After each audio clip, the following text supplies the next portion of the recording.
รายการข่าวนครหลวงเวียงจันทน์รายการข่าวนครหลวงเวียงจันทน์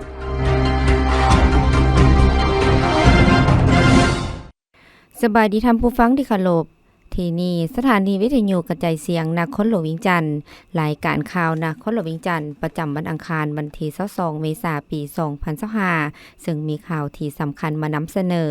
ต่อไปเชิญท่านติดตามรับฟังรายละเอียดกระทรวงแถลงข่าววัฒนธรรมและท่องเที่ยวเสื่อมซึมเอกสารปรับปรุงกงจักการจัดตั้งกองเลขาคณะรับผิดชอบปรับปรุงกงจักการจัดตั้งร่วมกับกระทรวงแถลงข่าววัฒนธรรมและท่องเที่ยวจัดกองประชุมเสื่อมซึมเอกสารปรับปรุงกงจักการจัดตั้งขึ้นเมื่อบ่ดนมานี้ที่หอวัฒนธรรมโดยภายใต้การเป็นประธานของทานทองสฤษดิ์มังโนเมคณะเลขาธิการศูนย์กลางภาคหัวหน้าห้องว่าการศูนย์กลางภาคกรรมการคณะรับผิดชอบปรับปรุงกงจักการจัดตั้งมีทานนางสวนสวรรค์วิญญาเกตกรรมการศูนย์กลางภาคเลขาคณะภาครัฐมนตรีกระทรวงแถลงข่าววัฒนธรรมและท่องเที่ยวมีบรรดาห้องรัฐมนตรีกระทรวงแถลงข่าววัฒนธรรมและท่องเที่ยวมีคณะรับผิดชอบปรับปรุงกงจักการจัดตั้งคณะบริหารงานภาคกระทรวงเลขาภาคภาคทานหัวหน้ากรมหัวหน้าและพนักงานหลักแหล่งทั่วแขนงแถลงข่าววัฒนธรรมและท่องเที่ยวเข้าร่วมจุดประสงค์ก็เพื่อเสริมซึมบรรดานิติกรรมเกี่ยวกับการปรับปรุงกงจักการจัดตั้งสร้างความเป็นเอกภาพทางด้านแนวคิดให้คณะภาคขนาดน้ำตลอดฮอดสมาชิกภาคพนักงานทั่วกระทรวงแถลงข่าววัฒนธรรมและท่องเที่ยวให้รับรู้เข้าใจเห็นได้เหตุผลและความจำเป็นที่ต้องปรับปรุงกงจักการจัดตั้งครั้งนี้และเพื่อแจ้งให้ทราบเกี่ยวกับคณะรับผิดชอบการโอนเวียกสื่อมวลชนก็คือเวียกงานแถลงข่าวพร้อมทางยกย้ายบุคลากรออกจากกระทรวงแถลงข่าววัฒนธรรมและท่องเที่ยวไปขึ้นกับคณะโฆษณาอบรมศูนย์กลางภาคในพิธีทานนางสวนสวรรค์วิญญาเกตได้รายงานสภาพการจัดตั้งปฏิบัติเวียกงานภาคและพนักงานของกระทรวงแถลงข่าววัฒนธรรมและท่องเที่ยวก็คือการปฏิบัติสิทธิและหน้าที่ในการปรับปรุงกงจักการจัดตั้งในแขนงแถลงข่าววัฒนธรรมและท่องเที่ยวในระยะผ่านมาถึงปัจจุบันโดยย่อซึ่งระยะผ่านมาโดยอิงตามบรรดามติทิศชี้นำของคันเทิงในการปรับปรุงกงจักการจัดตั้งของพรรคของรัฐในแต่ละระยะขณะนำกระทรวงแถลงข่าววัฒนธรรมและท่องเที่ยวได้เอาใจใส่ปรับปรุงกงจักการจัดตั้งภายในแขนงการแต่ศูนย์กลางฮอดท้องถิ่นได้ทั่วถึงมีความนักแน่นตามทิศกระทัดรัดสมเหตุสมผลเคลื่อนไหวมีประสิทธิภาพเหมาะสมตามความเรียกร้องต้องการของหน้าที่เวียกงานได้กำหนดที่ตั้งพลบทบาทของกระทรวงโหมบรรดากลุ่มกองที่มีบทบาทใกล้เคียงหรือซับซ้อนกันรวมทั้งบรรดาแขนงการอยู่ขั้นท้องถิ่นและอื่นๆในโอกาสนี้ทานทองสฤษดิ์มังนอเมฆก็ได้เผยแพร่เนื้อในจิตใจของมติของคณะบริหารงานศูนย์กลางภาคว่าโดยการปรับปรุงกงจักการจัดตั้งเลขที่03ลงวันที่12มีนาคมปี2025เหตุผลและความจำเป็นในการปรับปรุงโฮมกระทรวงองค์การหรือโอนบางหน้าเวียกไปให้ภาคส่วนอื่นรับผิดชอบทัศนะชี้นำของการปรับปรุงกงจักการจัดตั้งทิศทางคาดหมายในการปรับปรุงการจัดตั้งซึ่งการปรับปรุงการจัดตั้งแม่นเรื่องปกติเพื่อเห็นให้การเคลื่อนไหวของกงจักการจัดตั้งมีประสิทธิผลตอบสนองหน้าที่การเมืองทั้งให้สอดคล้องกับระบบการเมืองและการเปลี่ยนแปลงใหม่ในแต่ละระยะแขนงพลังงานและโบแฮจะปรับปรุงการเฮ็ดเวียกหลายด้านปี2024ที่ผ่านมาแขนงพลังงานและโบแฮบนพื้นฐานในเงื่อนไขและสภาพรวมที่เกิดขึ้นของเศรษฐกิจโลกและภาคพื้นแต่แขนงพลังงานและโบแฮได้พร้อมกันปลุกระดมจิตใจเป็นเจ้าการให้สูงขึ้นและมีความพยายามนำใช้ทุกหัวคิดประดิษฐ์สร้างและมาตรการต่างๆที่สอดคล้องอย่างมีประสิทธิผลซึ่งได้เฮ็ดให้แขนงดังกล่าวสามารถแก้ไขความยุ่งยากในด้านต่างๆได้โดยพื้นฐานและสามารถขับเคลื่อนการเคลื่อนไหวปฏิบัติแผนงานต่างๆญาติได้ผลงานอย่างต่อเนื่องท่านโพไซไซยโสนรัฐมนตรีกระทรวงพลังงานและโบแฮกล่าวในกองประชุมเวียกงานพลังงานโบแฮทั่วประเทศประจำปี2024ผ่านมาว่าอันที่เป็นพื้นฐานของแขนงของพวกเฮายังสามารถจัดตั้งปฏิบัติ ภาระบทบาทและหน้าที่เป็นเสนาธิการให้รัฐบาลและองค์การปกครองแต่ละขั้นเกี่ยวกับการพัฒนาเวียกงานพลังงานและบ่แฮได้อย่างถูกต้องยึดถือหลักกฎหมายโดยเฉพาะในแขนงการก็มีกฎหมายเฉพาะ3ฉบับที่เป็นหลักในการดำเนินเวียกงานและคุ้มครองแขนงการตามหลักการทางด้านเทคนิคเฉพาะของเวียกงานแขนงการพลังงานและบ่แฮผลสำเร็จในการพัฒนาเวียกงานพลังงานและบ่แฮในระยะที่ผ่านมา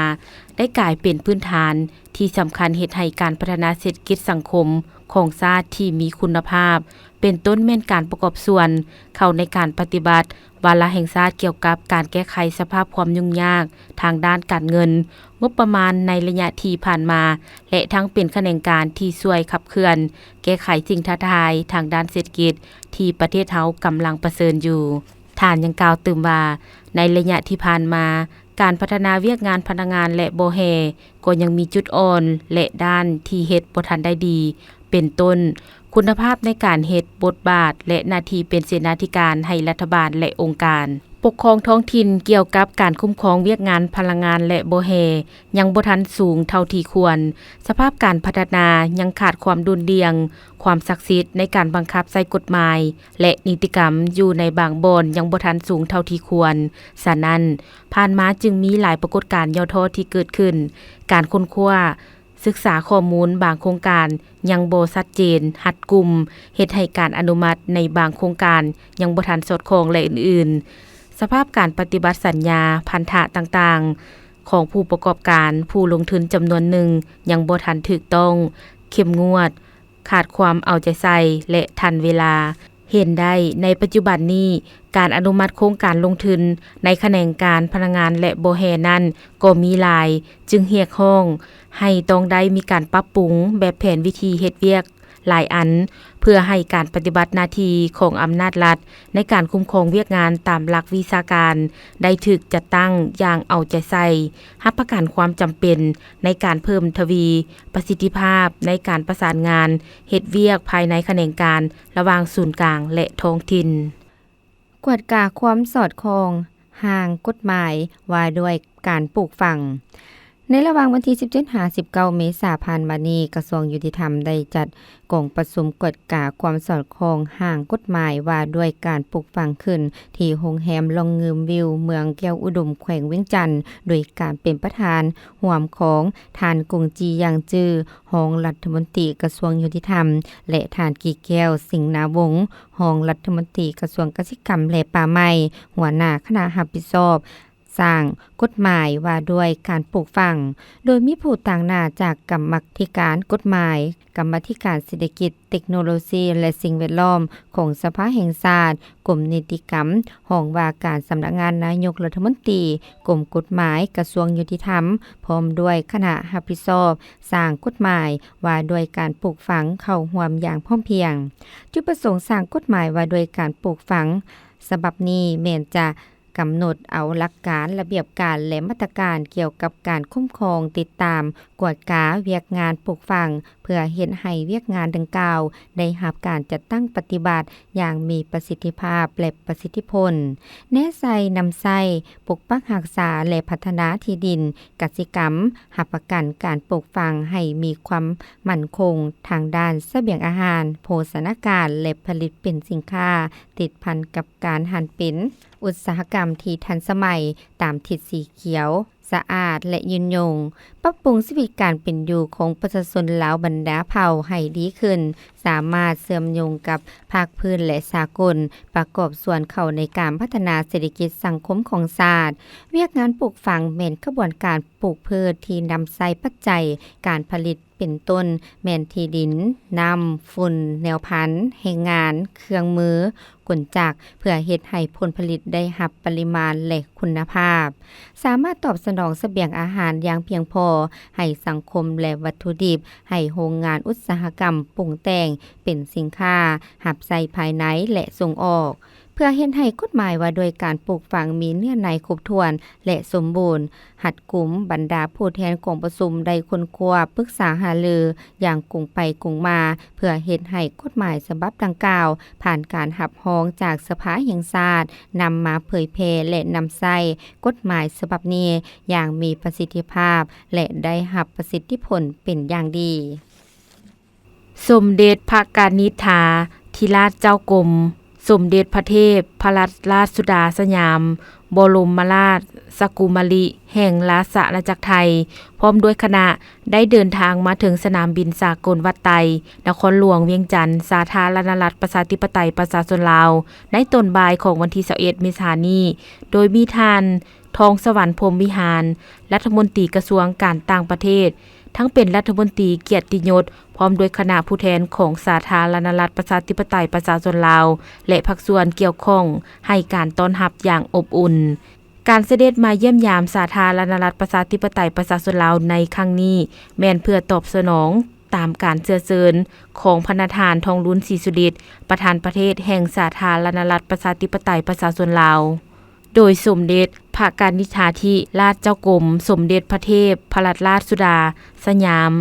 บรมราชสกุมารีแห่งราชอาณาจักรไทยจะดำเนินการเยี่ยมยามสาธารณรัฐประชาธิปไตยประชาชนลาวในระหว่างวันที่21หา24เมษายน2025ซึ่งเป็นการประกอบส่วนเข้าในการสืบโตหัดแน่นและเสริมขยายสายพัวพันมิตรภาพและการร่วมมือฐานบ้านใกล้เฮือนเคียงที่ดีที่มีมาแต่ดนนานระหว่างสาธารณรัฐประชาธิปไตยประชาชนลาวและราชอาณาจักรไทยให้แน่นแฟ้นและขยายตัวยิ่งขึ้นในระหว่างการเยี่ยมยามสมเด็จพระกนิษฐาธิราชเจ้ากรมสมเด็จพระเทพพรัตนราชสุดาสยามบรมราชสกุมารีแห่งราชอาณาจักรไทยจะเข้าเยี่ยมคำนับพระประธานทองลุ้นศรีสุฤทธิ์เข้าร่วมเป็นประธานในพิธีเปิดกองประชุมวิชาการด้านการแพทย์และสาธารณสุขเพื่อเฉลิมฉลองครบรอบ25ปีโครงการฝึกอบรมเทคโนโลยีทางการแพทย์และสาธารณสุขสำหรับบุคลากรการแพทย์ของสาธารณรัฐประชาธิปไตยประชาชนลาวนอกนั้นยังจะเสด็จเยี่ยมยามและเข้าร่วมพิธีเปิดการนำใช้อาคารหลังใหม่ของโรงเรียนวัฒนธรรมป้องกันความสงบอยู่แขวงเวียงจันทน์ศูนย์พัฒนาและบริการด้านการเกษตรห้วยโซนห้วยซั่วอยู่นครหลวงเวียงจันทน์อีกด้วยขบวนการแข่งขันทักษะและพัฒนาติดพันกับการส่งเสริมผลิตภัณฑ์สินค้าภายหลังมีมติเลขที่01ทับกมสพในท้ายปี 2010 ว่าโดยการเพิ่มทวีเวียกงานแข่งขันย่องยอในระยะใหม่ภายใต้คำขวัญทักษะและพัฒนาท้ายปี 2010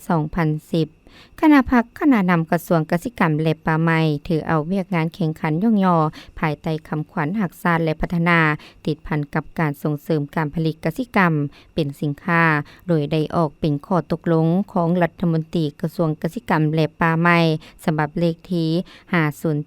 5079ทับกปลงวันที่24พฤศจิกายนปี 2022ว่าโดยการเปิดขบวนการแข่งขันย่องยอภายใต้คำขวัญหักษาและพัฒนาแต่ปี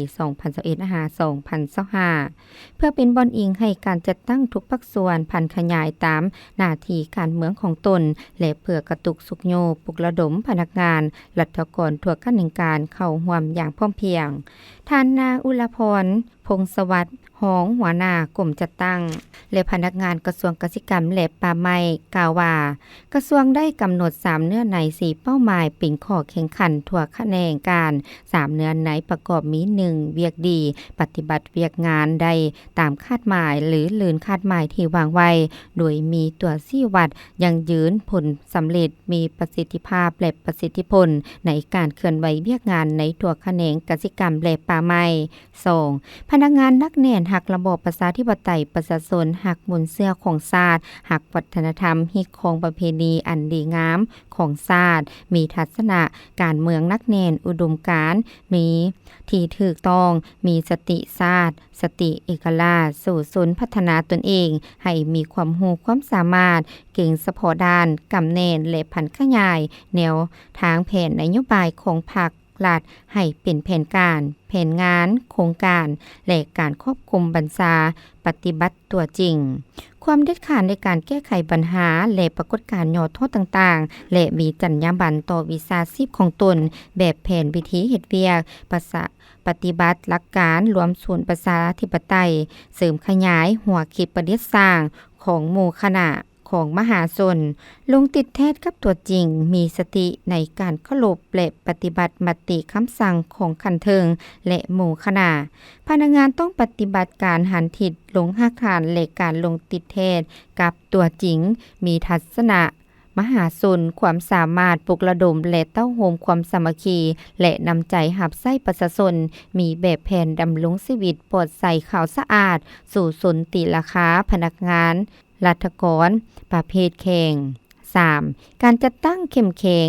แสดงออกด้านความสามารถนำพาด้านการเมืองแนวคิดการจัดตั้งองค์การจัดตั้งมหาชนและแบบแผนวิธีนำพา4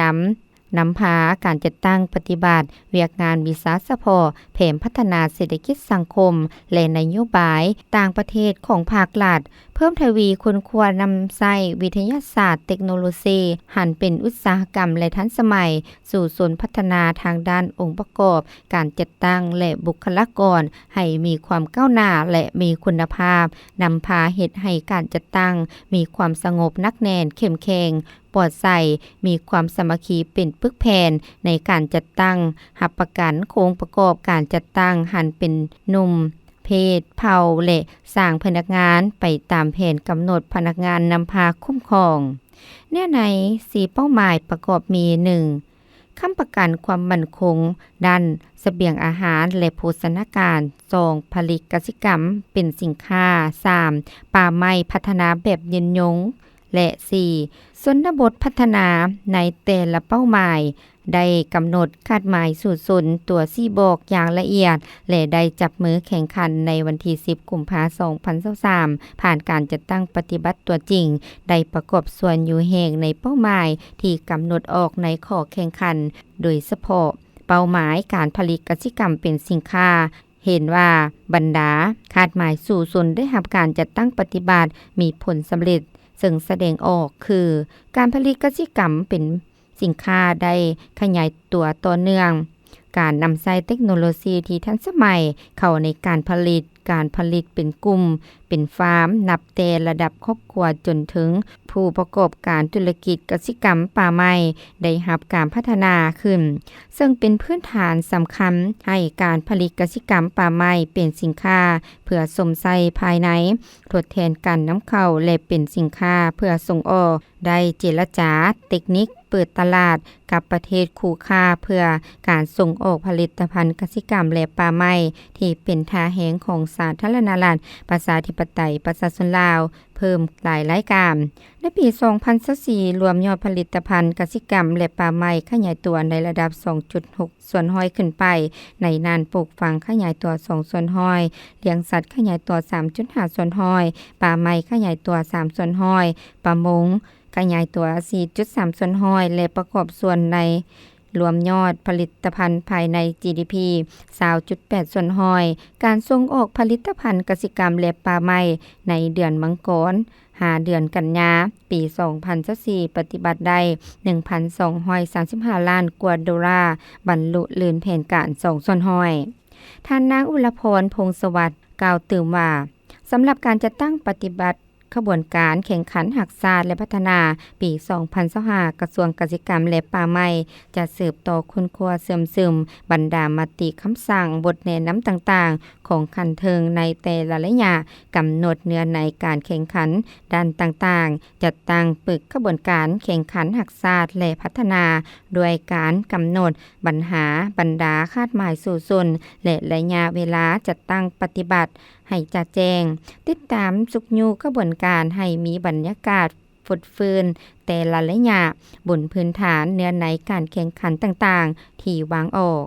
สุกอยู่กระบวนการแข่งขันทักษะและพัฒนาให้กว้างขวางลึกซึ้งและต่อเนื่องโฆษณาเผยแพร่กระบวนการแข่งขันย่องยอให้แข็งแรงปลุกระดมพลเมืองลาวทุกคนทุกการจัดตั้งของภาครัฐองค์การจัดตั้งมหาชนและทุกภาคส่วนเศรษฐกิจทางภาครัฐและเอกชนเข้าร่วมอย่างแข็งแรงเพื่อแข่งขันกันสร้างกระบวนการพัฒนาและแก้ไขความทุกข์ยากอยู่ชนบทให้เป็นกระบวนการฟดเฟินหับประกันให้บรรลุตามคาดหมาย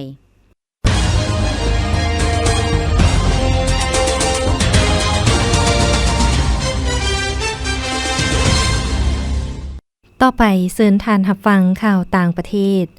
GDP ของจีนในไตรมาสที่1ของปีนี้เพิ่มขึ้น 5.4 ส่วนห้อยในกล่องประชุมแถลงข่าวที่จัดขึ้นโดยห้องการแถลงข่าวรัฐบาลจีนท่านเซินลายุน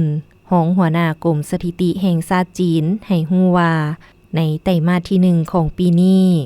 รวมยอดผลิตภัณฑ์ภายในหรือ GDP ของจีนเพิ่มขึ้น 5.4 ส่วนห้อยจังหวะการเติบโตสูงกว่า5ส่วนห้อยที่เป็นจังหวะการเติบโตทั่วปี2024และสูงกว่า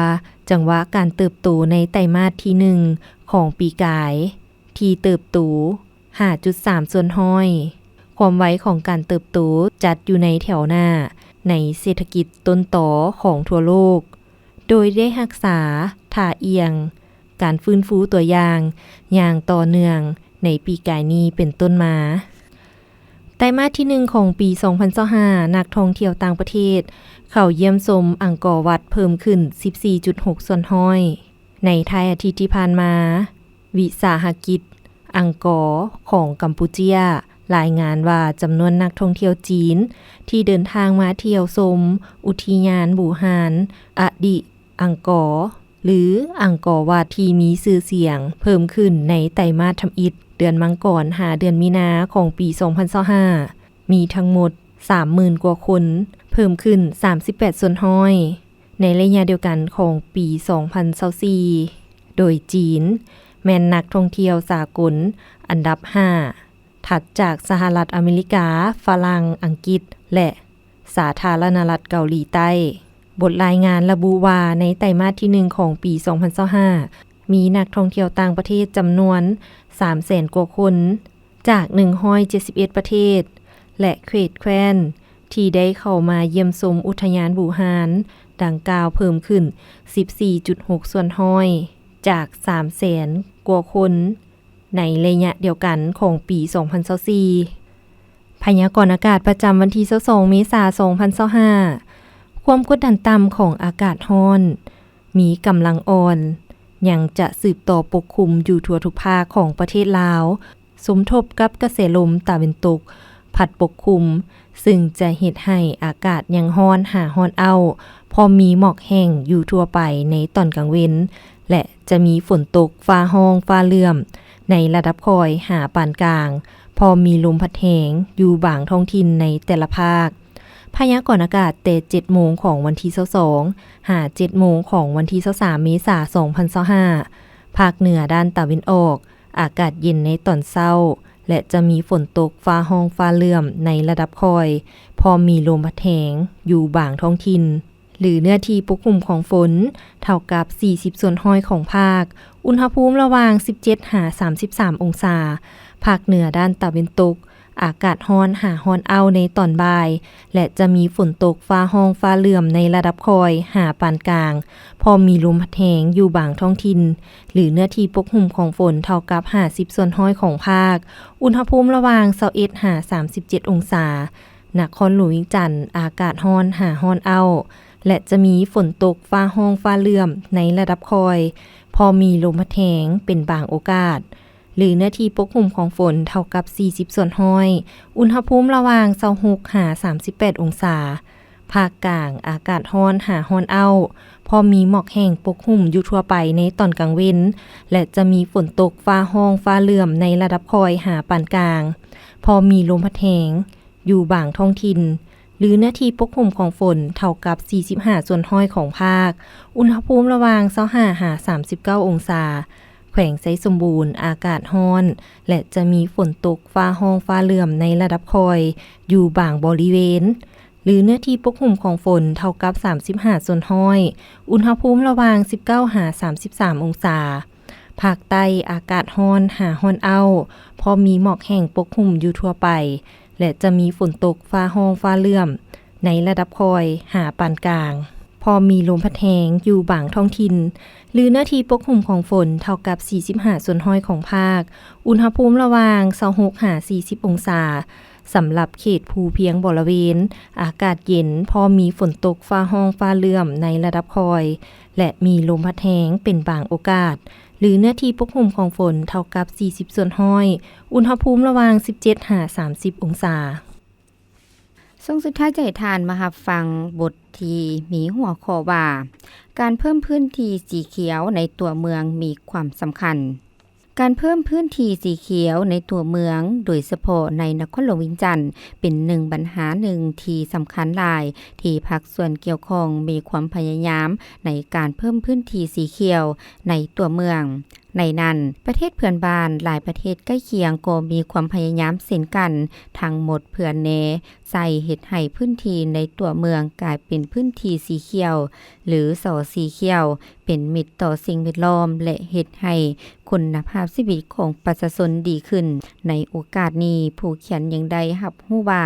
ปัจจุบันนครหลวงบางกอกหรือกรุงเทพมหานครประเทศไทยก็ได้ถือสำคัญเอาใจใส่การเพิ่มพื้นที่สีเขียวโดยการสร้างสวน15นาทีและมีนโยบายการใช้กลไกต่างๆทั้งหมดแม่นความหวังสร้างพื้นที่สีเขียวกทม.หลายท่านอาจยังบ่เข้าใจว่าสวน15นาทีแม่นแนวใดส่วนดังกล่าวเป็นนโยบายการเพิ่มพื้นที่สีเขียวและพื้นที่สาธารณะที่ประชาชนสามารถเข้าถึงได้ภายใน15นาทีหรือประมาณ400-800เมตรโดยอาศัยความร่วมมือของภาครัฐและเอกชนเพื่อพัฒนาพื้นที่ที่เดิมควบคู่ไปกับการเพิ่มพื้นที่ใหม่ปัจจุบันพื้นที่สีเขียวในกทม.มีเพียง 2.6 ส่วนห้อยของพื้นที่ทั้งหมดถือว่ายังต่ำเมื่อเทียบกับเมืองอื่นๆในโลกดังนั้นกทม.จึงมีความพยายามเพิ่มพื้นที่สีเขียวให้เป็นมิตรต่อสิ่งแวดล้อมโดยได้มีส่วน15นาทีหลายขึ้น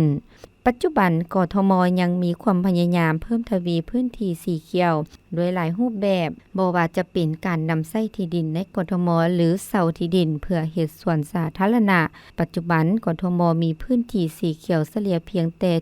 7.8 ตารางเมตรต่อคนซึ่งต่ำกว่าเกณฑ์มาตรฐานขององค์การอนามัยโลกได้กำหนดอยู่ใน9ตารางเมตรต่อคนนอกจากนั้นเมื่อเทียบใส่กับเปรียบเทียบกับตัวเมืองอื่นๆในอาเซียนเช่นโตเกียว38ตารางเมตรต่อคนสิงคโปร์66ตารางเมตรต่อคนส่วนอยู่กทม.ยังมีอัตราส่วนพื้นที่สีเขียวต่ำที่สุดซึ่งกวมเอาเพียงแต่ 2.7 ส่วนห้อยของเนื้อที่ทั้งหมดโครงการกทม.ยังให้ฮู้ว่าการเพิ่มพื้นที่สีเขียวมาฮอดท้ายปี2024ส่วน15นาทีเพิ่มขึ้น19ส่วนและเกือบ2ปีได้เพิ่มส่วน15นาทีใกล้บ้านมีทั้งหมด117ส่วนในเนื้อที่หลายกว่า149เฮกตาร์โครงการเกรนบางกอกได้คาดคะเนแผนการเพิ่มพื้นที่สีเขียวฮอดปี2030นอกจากต้องการเพิ่มพื้นที่สีเขียวเป็น10ตารางเมตรต่อคนยังมีเป้าหมายที่จะเพิ่มส่วนให้หลายขึ้นและส่วนสาธารณะขนาดน้อยประชาชนสามารถเข้าถึงภายใน400-800เมตรหรือ15นาทีให้ได้50ส่วนห้อยและเพิ่มพื้นที่ห่มไม้ในเมืองจากปัจจุบันอยู่ประมาณ17ส่วนห้อยให้เป็น30ส่วนห้อยยังมีโครงการต้นไม้ล้านต้นโครงการรักษาดูแลต้นไม้ประจำเขตตื่มอีกท่านั่งจรุวรรณจรุจินดานักข่าวสิ่งแวดล้อมซ่อง NBT ประเทศไทยได้มีคำเห็นผ่านผู้เขียนเมื่อบ่ดนมานี่ว่าการเพิ่มพื้นที่สีเขียวในกทม.มีความก้าวหน้าเพิ่มขึ้นเรื่อยๆในระยะ1-2 ปีผ่านมาเฮ็ดให้สวนสาธาร และนาเกิดขึ้นใหม่หลายและส่วนสาธารณะหลายแห่งที่มีอยู่แล้วก็ถูกปรับปรุงใหม่เฮ็ดให้ปัจจุบันผู้คนในกทมจะใช้เวลาว่างไปส่วนสาธารณะเพื่อไปพักผ่อนหย่อนใจหลายขึ้นสรุปรวมแล้วการเพิ่มพื้นที่สีเขียวในตัวเมืองบ่ว่าจะเป็นอยู่สาธารณรัฐประชาธิปไตยประชาชนลาวก็คือประเทศเพื่อนบ้านเห็นว่ามีความจำเป็นและสำคัญหลายต้องอยู่ควบคู่กับการกลับตัวเมืองใหญ่เพื่อเฮ็ดให้สามารถดูดซับอายคาร์บอนไดออกไซด์ดูดซับน้ำลดพรมลพิษทั้งอากาศเฮ็ดให้อากาศบริสุทธิ์ทั้งเฮ็ดให้คุณภาพชีวิตของประชาชนมีสุขภาพดีขึ้นทั้งร่างกายและจิตใจที่ท่านรับฟังผ่านไปนั้นก็แม่นบทที่มีหัวข้อว่าการเพิ่มพื้นที่สีเขียวในตัวเมืองมีความสำคัญหลายซึ่งเขียนโดยวันเพ็งอินทาไสท่านผู้ฟังที่เคารพรายการข่าวภาคนี้ได้สิ้นสุดลงเพียงเท่านี้ลีโลเพชรสมภูพร้อมด้วยแสงคำจันทวงศ์และโอเลวันแสงพระจันทร์อ่านสบายดี